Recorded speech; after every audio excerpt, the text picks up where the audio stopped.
서울 변두리 고시원 창문도 없는 3평 남짓한 방에 앉아 있으니 문득 웃음이 나왔습니다.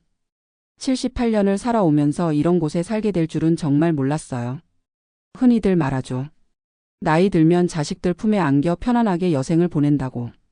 그게 제 인생의 마지막 장면이라고 생각했는데 아니었네요. 제 이름은 김순자입니다. 올해 78세. 우리 동네에서는 나이 많은 편도 아니에요. 요즘엔 80대, 90대도 많으니까요. 한 달 전까지만 해도 저는 아들 집에서 살았습니다. 서울 외곽의 32평 아파트, 손자, 손녀 둘과 며느리, 아들과 함께요. 그런데 지금은 월세 35만 원짜리 고시원에 혼자 살고 있습니다. 어떻게 된 일인지 말씀드릴게요. 오늘 또 특별한 일이 있었거든요. 제 인생은 평범했어요. 경상북도 시골에서 태어나 19에 서울로 올라왔습니다. 봉제 공장에서 일하다가 23세 남편을 만나 결혼했고 슬하에 아들 둘을 두었습니다. 남편은 공장에서 기계를 다루는 일을 했어요. 월급이 넉넉하진 않았지만 아이들 먹이고 입히는 데는 부족함이 없었습니다.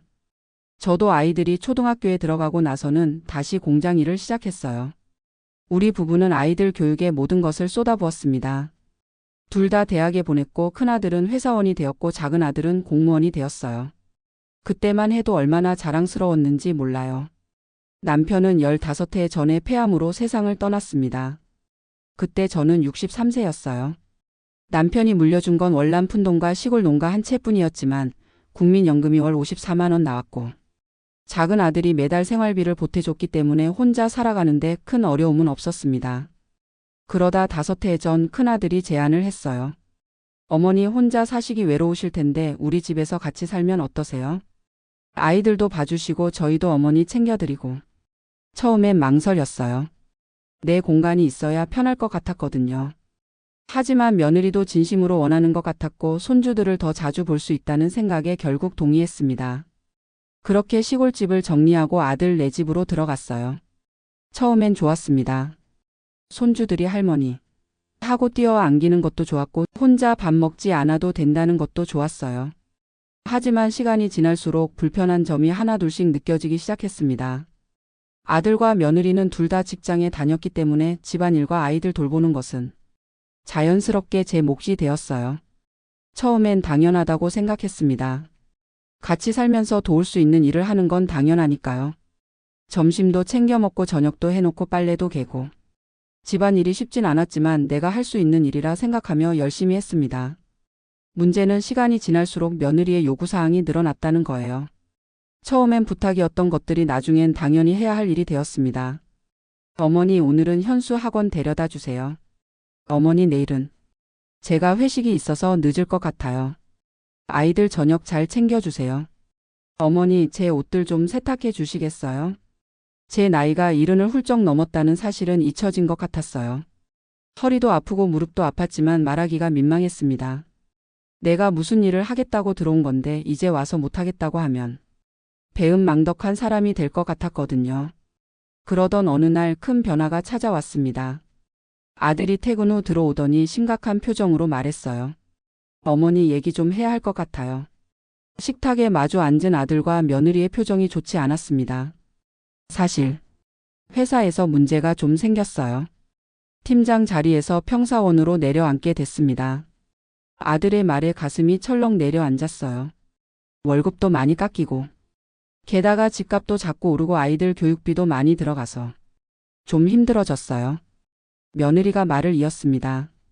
어머니 저희가 좀 생각해 봤는데 어머니께서 받으시는 연금으로는 생활비를 조금만 보태주시는 게 어떨까 싶어요.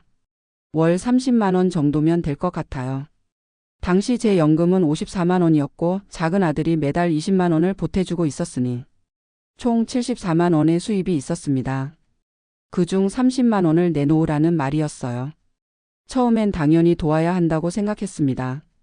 아들네가 어려워졌는데 도울 수 있다면 돕는 게 부모 마음이니까요. 그런데 한 달이 지나고 두 달이 지나자 상황이 더 악화되었습니다. 어느 날 아침 며느리가 말했어요. 어머니 사실 30만 원으로는 많이 부족해요. 새끼 음식에 난방비, 전기세. 어머니께서 쓰시는 것까지 다 합치면 50만 원은 내셔야 할 것 같아요. 순간 말문이 막혔습니다. 연금의 대부분을 내놓으라니 그럼 제게 남는 건 고작 24만 원뿐이었으니까요. 게다가 병원비와 약값도 있었습니다. 고혈압약과 관절염약을 정기적으로 복용하고 있었거든요. 그건 좀 어려울 것 같은데. 제가 조심스럽게 말하자 며느리의 표정이 굳어졌습니다. 어머니, 지금 저희가 얼마나 힘든지 아세요? 남편은 월급이 삭감됐고 애들은 자꾸 뭘 사달라고 하고. 게다가 어머니까지 모시고 있는데 이 정도는 내셔야 하지 않을까요? 그날 밤 잠을 이루지 못했습니다. 아들이 힘든 상황에 처했다는 건 이해했지만 저도 제 노후를 위해 모아둔 돈이 있어야 했어요. 혹시 큰 병에 걸리면 어떡하나 하는 불안감도 있었고요. 다음 날 용기를 내서 아들에게 말했습니다. 아들아, 엄마가 도울 수 있는 만큼은 돕고 싶은데 50만 원은 좀 무리인 것 같구나. 40만 원은 어떨까? 아들은 잠시 생각하더니 고개를 끄덕였습니다. 알겠습니다, 어머니. 40만 원으로 하죠. 그렇게 매달 연금에서 40만 원을 아들 통장에 넣어주기 시작했습니다. 남는 34만 원으로는 제 용돈과 병원비, 약값을 해결해야 했어요. 하지만 문제는 거기서 끝나지 않았습니다. 시간이 지날수록 집안 분위기가 달라졌어요. 특히 며느리의 태도가 냉랭해졌습니다. 어머니, 현수 방학인데 학원 데려다 주실 수 있으세요? 오늘은 좀 힘들 것 같은데. 무릎이 많이 아파서. 정말요? 그럼 제가 회사 빠져나와서 데려다 줘야 하는데. 어머니께서 집에 계시니까 이런 일 좀 도와주시면 좋을 텐데. 점점 죄인이 된 기분이었습니다. 집안일을 돕지 못하면 며느리의 한숨소리가 커졌고 가끔은 우리 집에 같이 살자고 했을 때 이럴 줄 알았으면 이라는 말도 들려왔어요. 어느 날 저녁 손녀 유진이가 학교에서 가져온 시험지를 보여주었습니다. 할머니, 나 100점 받았어. 기뻐하며 손녀를 안아주고 있는데 며느리가 들어왔어요. 유진아, 할머니한테 시험지 같은 거 보여주지 마. 할머니는 바쁘셔. 그 말에 유진이가 시험지를 황급히 거두어 드렸고 저는 가슴이 철렁 내려앉았습니다. 왜 손녀와의 소통마저 막으려 하는 걸까? 그때부터 아이들도 저를 피하는 것 같았어요. 결정적인 사건은 그로부터 2달 후에 일어났습니다. 어느 날 아침 아들과 며느리가 제 방으로 찾아왔어요. 어머니, 말씀드릴 게 있습니다. 아들의 표정이 무거웠습니다. 저희가 많이 생각해봤는데 현수가 고등학생이 되면서 자기만의 공간이 필요해졌어요. 지금 현수가 거실 한쪽에서 자고 있잖아요. 그래서 말을 이어가지 못하는 아들 대신 며느리가 단호하게 말했습니다. 어머니, 방을 현수에게 줘야 할 것 같아요. 어머니는 작은 방으로 옮기시면 어떨까요? 저희 집은 방이 3개였습니다. 주인인 아들 부부가 쓰는 큰 방, 제가 쓰던 중간 크기의 방, 그리고 손녀 유진이가 쓰는 작은 방이요. 작은 방이라면 유진이는 어디서 자니? 유진이는 저희 방에서 자면 돼요. 잠시 말문이 막혔습니다. 그렇게 되면 집에서 제 공간은 정말 좁아지게 될 텐데. 하지만 손주를 생각하면 양보해야 하나 싶기도 했어요. 알겠어요. 그렇게 하죠. 그날로 짐을 싸서 작은 방으로 옮겼습니다. 침대 대신 바닥에 요를 깔고 자야 했고 옷장도 없어서 짐 대부분은 상자에 넣어두었어요.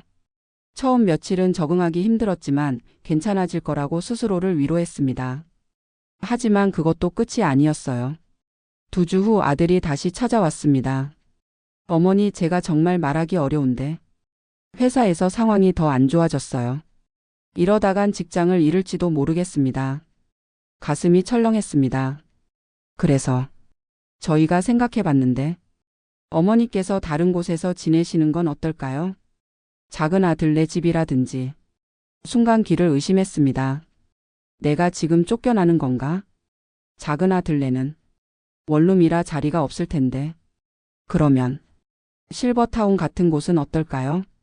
어머니 연금으로 들어갈 수 있는 곳이 있을 텐데. 화가 났습니다. 지금까지 집안일도 도와주고 생활비도 보태주고 있는데 이제 와서 나가라니. 하지만 화를 내기보다는 진심을 알고 싶었어요. 정말로 내가 너희한테 부담이 그렇게 크니? 아들이 고개를 숙였습니다. 어머니, 경제적으로도 그렇고 집이 좁아서 아이들 공부하는 데도 방해가 되고 또 솔직히 말씀드리면 아내와 어머니 사이의 긴장감이 아이들에게도 안 좋은 영향을 주는 것 같아요. 그제야 현실을 직시하게 되었습니다. 내가 아들네 가정에 짐이 되고 있었던 거예요. 알았다. 내가 나갈게. 그날 밤 모든 것을 정리하고 생각했습니다. 작은 아들에게 연락해봤지만 역시나 원룸이라 함께 살기는 어렵다고 했어요.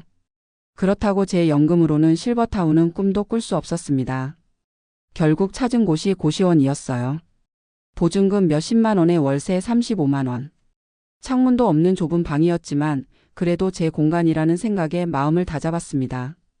짐을 싸서 고시원으로 이사하던 날 손주들은 학교에 가고 없었고 며느리는 출근했다고 집에 없었습니다. 아들만 잠시 휴가를 내고 절 배웅했어요. 어머니 정말 죄송합니다. 아들의 미안해하는 모습에 오히려 제가 더 마음이 아팠습니다. 내가 낳고 기른 아들인데 이렇게 됐다고 미워할 수는 없었으니까요. 괜찮아. 엄마는 어디서든 잘 살 수 있어. 너희끼리 잘 지내. 그렇게 아들 집을 나와 고시원에 들어갔습니다. 처음엔 정말 힘들었어요. 방은 너무 좁았고 밤에는 옆방에서 들려오는 소리에 잠을 이루기 어려웠습니다. 화장실과 샤워실은 공용이라 불편했고 냉장고나 세탁기도 없어서 매번 밖에 나가야 했어요. 하지만 의외로 빨리 적응했습니다. 젊었을 때 더 열악한 환경에서도 살았던 기억이 있어서 그런지 오히려 제 공간이 생겼다는 사실에 안도감을 느꼈어요. 고시원 바로 앞에는 작은 공원이 있었습니다. 날씨가 좋은 날이면 그곳에 나가 벤치에 앉아 햇볕을 쬐곤 했어요. 처음에는 혼자였지만 얼마 지나지 않아 공원에서 만난 또래 할머니들과 이야기를 나누게 되었습니다. 아이고 할머니도 여기 사세요? 처음 말을 건넨 것은 박 할머니였어요. 78세 저와 똑같은 나이였습니다. 네, 근처 고시원에 살아요. 어머, 저도 고시원에 살아요. 혹시 민들레 고시원인가요? 맞아요. 저도 거기 살아요. 그렇게 우리는 금세 친구가 되었습니다. 박 할머니도 자식과의 갈등으로 집을 나와 고시원에 살게 되었다고 했어요. 그녀를 통해 다른 할머니들도 만나게 되었고 우리는 비슷한 처지에 있다는 이유로 더 끈끈한 유대감을 형성하게 되었습니다. 그 중에서 이 할머니는 특별했어요. 82세였지만 정말 활기차고 긍정적이었거든요. 김할머니, 우리가 이렇게 사는 게 나쁜 것만도 아니야. 오히려 자유롭잖아. 누구 눈치 볼 필요도 없고. 이 할머니의 말에 위안을 얻었습니다. 그녀 말대로였어요. 자유롭게 내 마음대로 살 수 있다는 것, 그것도 행복이었습니다. 한 달이 지난 어느 날 이 할머니가 제안을 했어요. 우리 노인정 한번 가보자. 거기 가면 점심도 공짜로 주고 프로그램도 많대. 처음엔 망설였지만 같이 가보기로 했습니다. 그곳에서 저는 새로운 세계를 만났어요. 노인정에는 다양한 프로그램이 있었습니다. 요가, 댄스, 노래교실, 그림교실. 모두 무료였고 점심도 제공되었어요. 처음에는 어색했지만 조금씩 참여하다 보니 정말 즐거워졌습니다. 특히 그림교실이 좋았어요. 젊었을 때 한 번도 해보지 못했던 미술이었는데 선생님께서 친절하게 가르쳐 주셔서 금세 빠져들게 되었습니다. 김할머니 그림 솜씨가 대단하시네요. 처음으로 완성한 풍경화를 보고 선생님이 칭찬해 주셨을 때 가슴이 뭉클했어요. 이렇게 늦은 나이에 새로운 재능을 발견하다니 놀라웠습니다. 그리고 고시원에서의 생활도 조금씩 익숙해졌어요. 빨래는 코인 세탁소에서 하고 식사는 주로 노인정이나 근처 복지관에서 해결했습니다. 남은 시간에는 그림을 그리거나 새로 사귄 친구들과 수다를 떨었어요. 한 가지 변화가 더 있었습니다. 제 통장에 돈이 조금씩 모이기 시작했어요. 연금 54만 원에 작은 아들이 보내주는 20만 원을 더해 74만 원이었는데 고시원비 35만 원과 식비, 의료비를 제외하고도 10만 원 정도는 항상 남았거든요. 그리고 또 한 가지, 몸이 더 건강해진 것 같았습니다. 아들네 집에 있을 때는 항상 피곤하고 무기력했는데 이제는 매일 공원을 산책하고 노인정에서 활동하다 보니 오히려 체력이 좋아졌어요. 그러던 어느 날 노인정에서 만난 사회복지사 선생님이 제안을 하셨습니다. 김할머니 그림 솜씨가 정말 좋으시네요. 우리 복지관에서 하는 실버 작가 전시회에 참여해 보시는 건 어떠세요? 처음엔 부끄러워서 망설였지만 다른 할머니들의 격려로 용기를 내어 참여하기로 했습니다. 한 달 동안 정성껏 그림 5점을 완성했어요. 모두 제 인생의 중요한 순간들을 담은 그림이었습니다. 시골 고향의 풍경, 남편과의 첫 만남, 아이들이 태어났을 때의 기쁨, 고시원에서 맞이한 첫 아침, 그리고 공원에서 새 친구들과 함께하는 모습. 그림을 그리면서 제 인생을 돌아보게 되었고 슬픔보다는 감사함이 더 크다는 것을 깨달았습니다. 전시회 당일 정말 많은 사람들이 찾아왔어요. 지역 신문에서도 취재를 왔고 제 그림 앞에서 사진을 찍는 사람들도 있었습니다. 할머니, 이 그림이 정말 감동적이에요. 할머니의 인생이 느껴져요. 한 젊은 여성이 제게 말을 걸어왔습니다. 그 말에 가슴이 뭉클했어요. 내 인생의 이야기가 다른 사람에게 전해졌다는 것이 정말 기뻤습니다. 놀랍게도 그날 제 그림 2점이 팔렸어요. 각각 10만 원씩 총 20만 원을 벌었습니다. 평생 처음으로 제 손으로 제 재능으로 번 돈이었어요. 그리고 더 놀라운 일이 있었습니다. 마지막 날 전시장에 들어서는 아들의 모습을 발견한 거예요. 어머니. 아들이 부끄러운 표정으로 다가왔습니다. 어머니, 소식을 우연히 지역 신문에서 봤어요. 전시회가 있다고 해서 한번 와봤습니다. 놀랍게도 아들은 제 그림을 하나 사고 싶다고 했어요. 하지만 이미 다 팔린 상태였습니다. 괜찮아. 다음에 더 좋은 그림 그려줄게. 아들과 함께 찻집에 앉았습니다. 3달 만의 만남이었어요. 어머니, 잘 지내고 계세요? 응, 아주 잘 지내. 오히려 더 건강해진 것 같아. 정말 죄송합니다. 그때 상황이 다 지난 일이야. 지금은 오히려 편해. 내 마음대로 살 수 있어서 좋아. 아들의 눈에 눈물이 고였습니다. 어머니, 다시 오시면 안 될까요? 아이들도 할머니를 많이 그리워해요. 순간 가슴이 철렁했습니다. 다시 그 집으로 돌아간다는 것. 솔직히 두려웠어요. 아들아, 엄마는 지금이 좋아. 새 친구들도 생겼고 그림도 그리고 있고. 너희 가족도 지금이 더 편하지 않니? 아들이 고개를 끄덕였습니다. 하지만 가끔은 보고 싶어요. 그럼 가끔 만나면 되지. 내가 초대할게. 우리 노인정에 와서 점심 한번 먹자. 그렇게 아들과 만남 이후 또 1달이 지났습니다. 오늘 아침 그림교실 선생님께서 제게 말씀하셨어요. 김할머니, 좋은 소식이 있어요. 구청에서 하는 실버 작가 지원 프로그램에 할머니를 추천했는데 선정되셨어요. 매달 작은 지원금도 나오고 미술 재료도 지원받을 수 있대요. 정말 믿기지 않았습니다. 제가 78세의 작가라니. 꿈만 같았어요. 지원금은 매달 15만 원. 많은 돈은 아니지만 제게는 정말 큰 도움이 되는 금액이었습니다. 이제 연금 54만 원에 작은 아들이 보내주는 20만 원, 그리고 지원금 15만 원까지 더해 매달 89만 원의 수입이 생긴 거예요. 고시원비 35만 원을 내고 나면 54만 원이 남았습니다. 식비는 대부분 노인정이나 복지관에서 해결했으니 20만 원 정도면 충분했고 의료비로 10만 원 정도 썼어요. 그럼 매달 24만 원 정도가 저축되는 셈이었습니다. 작은 아들에게 전화했어요. 아들아, 엄마 좋은 소식이 있어. 내가 화가가 됐어. 전화기 너머로 아들의 놀란 목소리가 들렸습니다. 어머니, 정말요? 그런데 화가라니. 무슨 일이에요? 내가 그동안 있었던 일들을 이야기해 주자 아들이 감탄했어요. 와, 대단하세요. 그런데 고시원에서 계속 사시는 건 너무 불편하지 않으세요?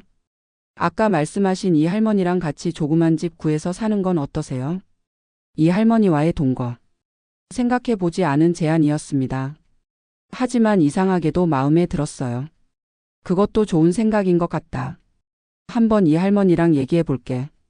그날 오후 이 할머니에게 아들의 제안을 말했습니다. 어머, 그거 좋은 생각인데. 나도 고시원이 좀 불편하다고 생각하던 참이었어. 우리 같이 살면 외롭지도 않고 좋을 것 같은데? 우리는 바로 계획을 세웠습니다. 둘이서 월세 60만 원 정도 하는 작은 투룸을 구하기로 했어요. 각자 30만 원씩 내면 고시원비와 비슷했거든요. 투룸이라면 각자의 방도 있고 부엌도 있어서 훨씬 편할 것 같았습니다.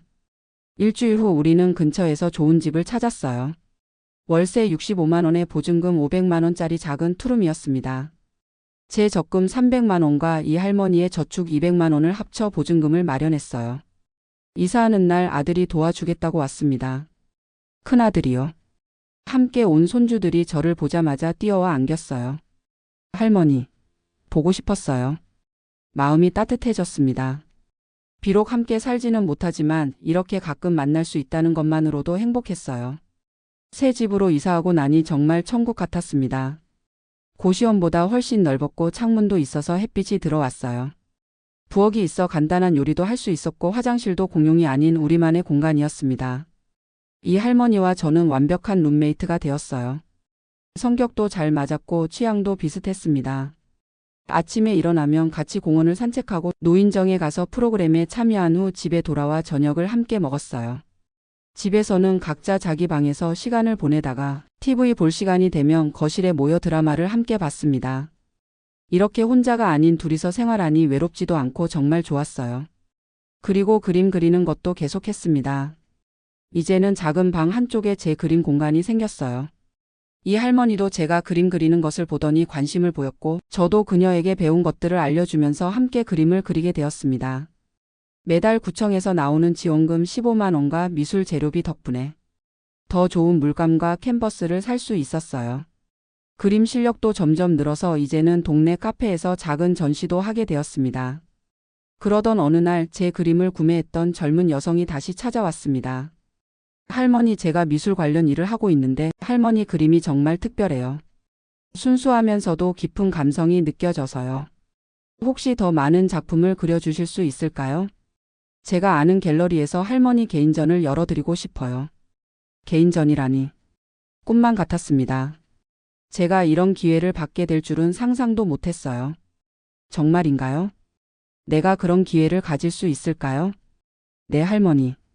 할머니의 인생 이야기가 담긴 그림들이 많은 사람들에게 감동을 줄 거예요. 그렇게 저는 3개월 동안 열심히 그림을 그렸습니다.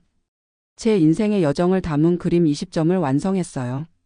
아들 네 집에서 살던 시절 고시원으로 옮겨간 날, 새 친구들과의 만남, 이 할머니와 함께하는 생활. 모든 순간들을 화폭에 담았습니다. 개인전 당일 작은 갤러리에는 생각보다 많은 사람들이 찾아왔어요.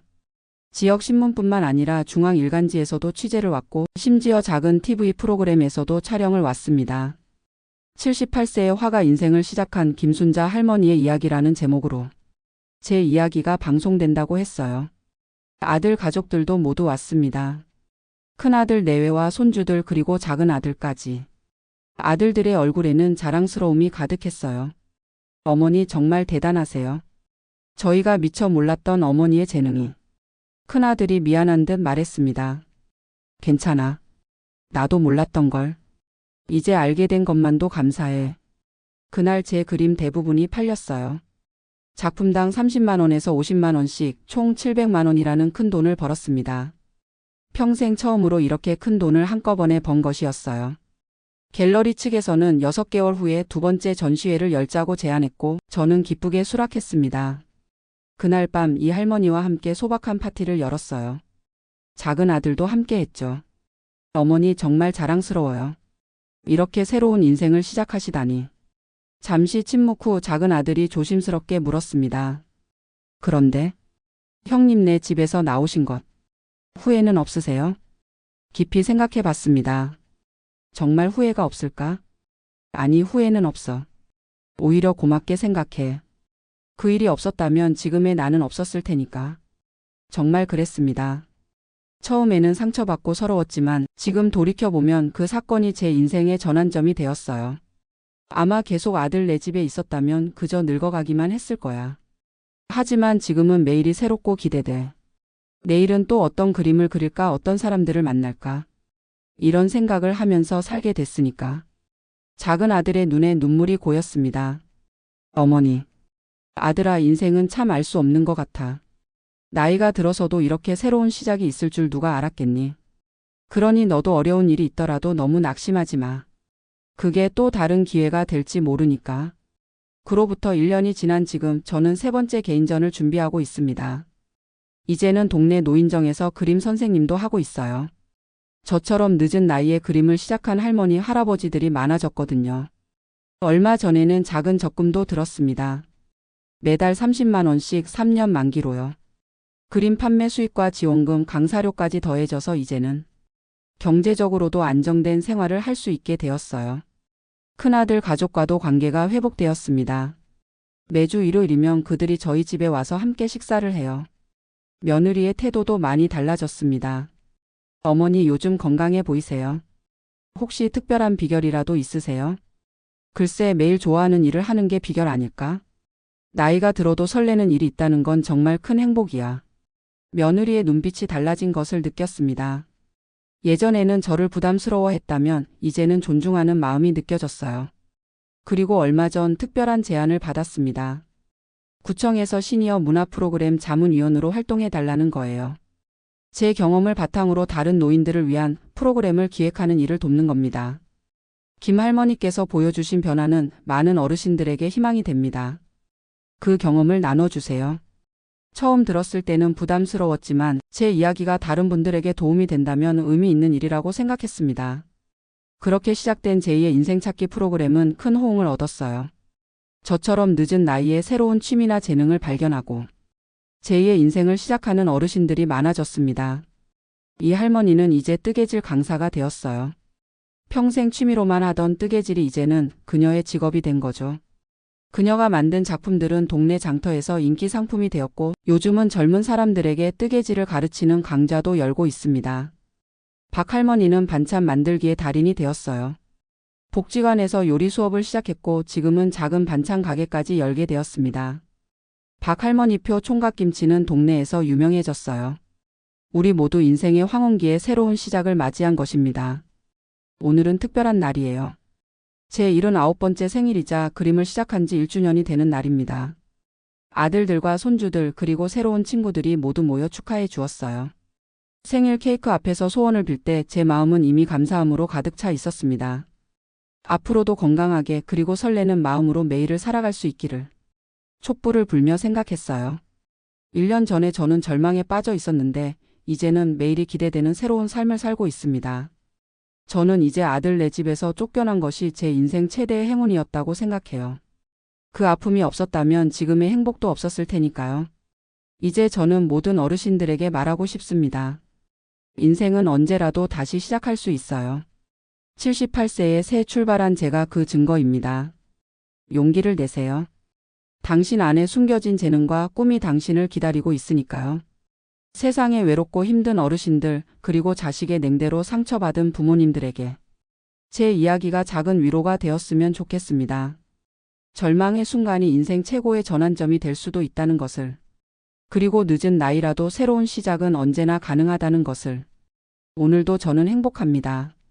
작은 투룸에서 친구와 함께 살며 매일 그림을 그리고 새로운 사람들을 만나고 제 이야기를 나누면서 살아가는 이 삶이 정말 감사해요. 제 방 벽에는 제가 그린 첫 번째 그림이 걸려 있습니다. 창문 없는 고시원에서 맞이한 첫 아침의 모습이에요. 어둡고 좁은 공간 안에서도 한 줄기 빛이 새어 들어오는 모습을 그렸던 그림입니다. 그때는 몰랐어요. 그 한 줄기 빛이 제 인생을 완전히 바꿔놓을 거라는 것을 이제 저는 알고 있습니다. 인생은 끝날 때까지 끝난 게 아니라는 것을 78세에 시작된 제 인생 이막이 앞으로 얼마나 더 아름다운 이야기를 만들어갈지 저도 무척 기대됩니다. 그리고 무엇보다 이제는 눈치 보며 살지 않아도 된다는 것. 그것이 제가 얻은 가장 큰 자유이자 행복입니다. 어쩌면 제 인생은 지금부터가 진짜 시작인지도 모르겠네요.